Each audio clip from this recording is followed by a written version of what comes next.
বৌদির সাথে বদ্দির সাথে এইভাবে কথা কেন বলছো? তোমার মনটা এত ছোট কবে থেকে হয়ে গেল গো?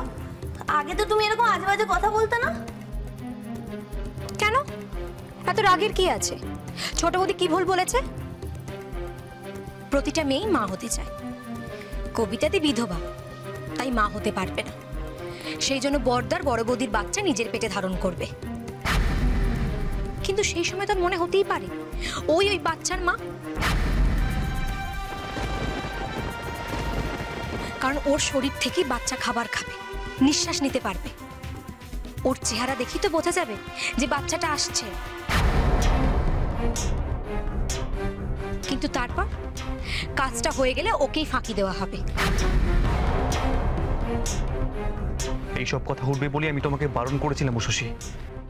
এই পদ্ধতিতে যাওয়ার আগে আরো ভাবা উচিত ছিল। দেখো এখনো সময় আছে, এগিয়েও না। যাক, এইসব ঝামেলা আমার আর ভালো লাগছে না। দয়া করে এক্ষুনি এসব বন্ধ করো।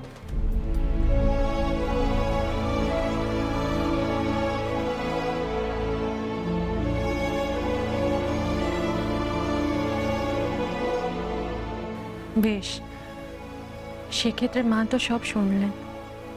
মা যেটা বলবেন আমরা সেটাই শুনবো। বদ্দি, তুমি কি বলছো? মা, তুমি, বদ্দা, তোমরা তো সবাই খুব খুশি ছিলে এই পুরো ব্যবস্থাটায়। হঠাৎ করে কি হলো? কাকুলি, ওরা তো কিছু ভুল বলেনি।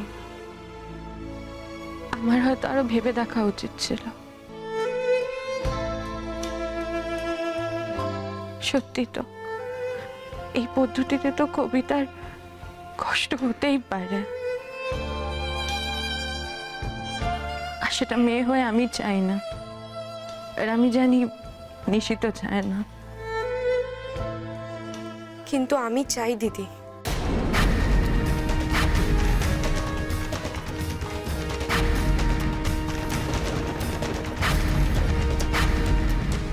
আমি কথা দিয়েছি ওনাকে, তোমাকে, নিশিত বাবু, সবাইকে। সেই কথার খেলাপ আমি করতে পারবো না। নিশিত বাবু, বিশ্বাস করুন, আমি চাই আপনাদের সন্তানকে নিজের গর্ভে ধারণ করতে। এই নিয়ে আমার মনে আগেও কোনো দ্বিধা ছিল না, এখনো নেই।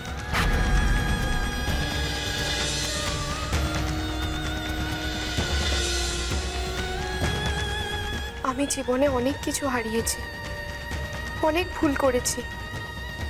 এই একটা ঠিক কাজ করতে চাই আজ।